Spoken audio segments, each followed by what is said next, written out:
संसद सत्र के पहले दिन आज सदन में हंगामे के आसार हैं। एनडीए के द्वारा भर्तृहरि महताब को प्रोटेम स्पीकर बनाए जाने के खिलाफ विपक्ष लामबंद हो गया है।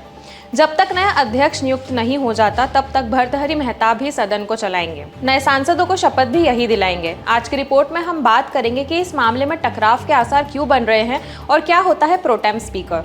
नमस्कार, मैं यशस्वी जोशी स्वागत करती हूं आपका यूबीई न्यूज में, जहां हम न सिर्फ खबरें लाते हैं बल्कि उसका बारीक और सटीक विश्लेषण भी करते हैं।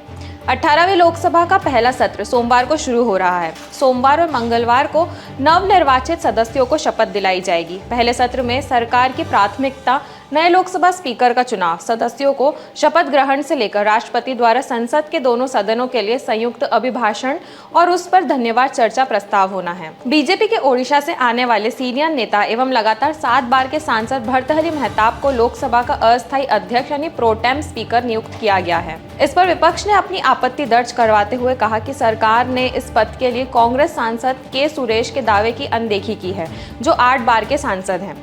संसद के दोनों सदनों में टकराव की संभावना भी है। इसकी शुरुआत प्रोटेम स्पीकर पर नियुक्ति के साथ ही हो गई है। विपक्ष के आरोपों को लेकर संसदीय कार्य मंत्री किरेन रिजिजू ने कहा है कि महताब लगातार 7 बार के लोकसभा सदस्य हैं, जिसके चलते वह इस पद के लिए उपयुक्त हैं। उन्होंने कहा कि सुरेश 1998 और 2004 में सदस्य नहीं थे, जिस कारण उनका मौजूदा कार्यकाल निचले सदन में लगातार चौथा है। राष्ट्रपति द्रौपदी मुर्मू सोमवार को राष्ट्रपति भवन में महताब को लोकसभा की अस्थायी अध्यक्ष के रूप में शपथ दिलाएंगी। प्रोटेम स्पीकर ने नवनिर्वाचित सदस्यों को शपथ दिलाई। राष्ट्रपति ने लोकसभा के नवनिर्वाचित सदस्यों को शपथ दिलाने में महताब की सहायता के लिए कोडिकुन्नील सुरेश कांग्रेस टी और बालू डीएमके, राधा मोहन सिंह और फग्गन सिंह कुलस्ते बीजेपी और तृणमूल कांग्रेस को नियुक्त किया है। महताब लोकसभा के नेता प्रधानमंत्री नरेंद्र मोदी से सदन की सदस्यता की शपथ लेने का आग्रह करेंगे। इसके बाद प्रोटेम स्पीकर राष्ट्रपति द्वारा नियुक्त अध्यक्षों की समिति को शपथ दिलाएंगे, जो 26 जून को लोकसभा अध्यक्ष यानी स्पीकर का चुनाव होने तक सदन की कार्यवाही चलाने में उनकी सहायता करेगी। लोकसभा के स्पीकर पद को लेकर सहमति बनाने की जिम्मेदारी बीजेपी के वरिष्ठ नेता और केंद्रीय रक्षा मंत्री राजनाथ सिंह को सौंपी गई थी, जिन्होंने सहयोगी दलों के साथ भी चर्चा की है। सूत्र बता रहे हैं कि सहयोगियों ने फैसला बीजेपी पर ही छोड़ दिया है और अब बीजेपी ही यह तय करेगी।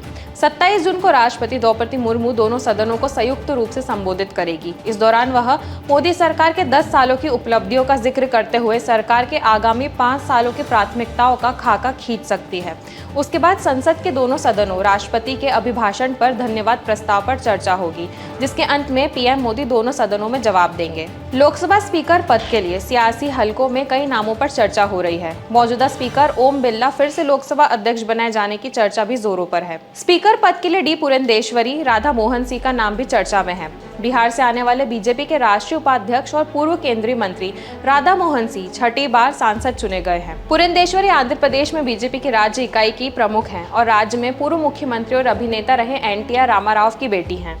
इस बार 2014 और 2019 की तरह बीजेपी के पास अपने दम पर 272 का जादुई आंकड़ा नहीं है। एनडीए गठबंधन की संख्या सदन में 293 है, वहीं विपक्षी खेमे की ताकत 232 है। अब देखना ये होगा कि डिप्टी स्पीकर का पद बीजेपी क्या अपने सहयोगी दलों में से किसी एक को देती है या फिर विपक्षी गठबंधन की किसी घटक दल को ये पद मिलता है।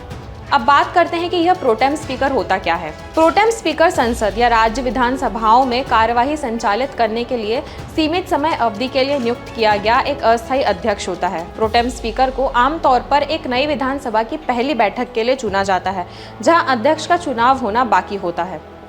लोकसभा के पीठासीन अधिकारी होने के नाते अध्यक्ष को दिन प्रतिदिन की कार्यवाही से संबंधित कुछ प्रमुख कर्तव्यों का निर्वहन करना होता है।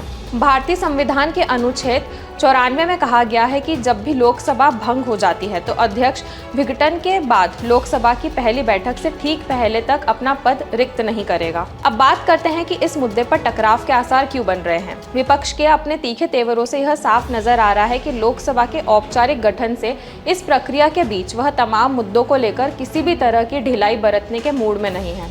विपक्ष ने आरोप लगाया है कि एनडीए सरकार ने प्रोटेम स्पीकर पद को लेकर ही शुरू से ही परंपरा को तोड़ने का काम किया है। नीट परीक्षा को लेकर विपक्ष पहले से ही हमलावर है। लोकसभा व राज्यसभा की कार्यवाही के दौरान भी इसका असर दिखाई दे सकता है। आपराधिक कानून, रेल हादसे जैसे मुद्दों पर भी विपक्ष की ओर से हमले किए जा सकते हैं। राज्यसभा का 264वां सत्र 27 जून को शुरू होगा और 3 जुलाई को इसका समापन होगा। अब यह देखने लायक बात होगी कि इस बार लोकसभा की कार्यवाही कैसे चलती है, क्योंकि जब विपक्ष की संख्या कम थी तब तो लोकसभा स्पीकर के लिए संसद का चलाना एक चुनौती था, और अब जब विपक्ष की संख्या एकदम दोगुनी है तो ये संसद कैसे चलेगी। तो यह थी हमारी आज की खास रिपोर्ट, और आपको ये कैसी लगी अपने विचार हमसे ज़रूर साझा करें। वीडियो पसंद आए तो इसे लाइक और शेयर करें, साथ ही चैनल को सब्सक्राइब ज़रूर करें। यूबी न्यूज़ आपके लिए लाता रहेगा देश विदेश से जुड़ी ऐसी ही खबरें। तब तक के लिए धन्यवाद।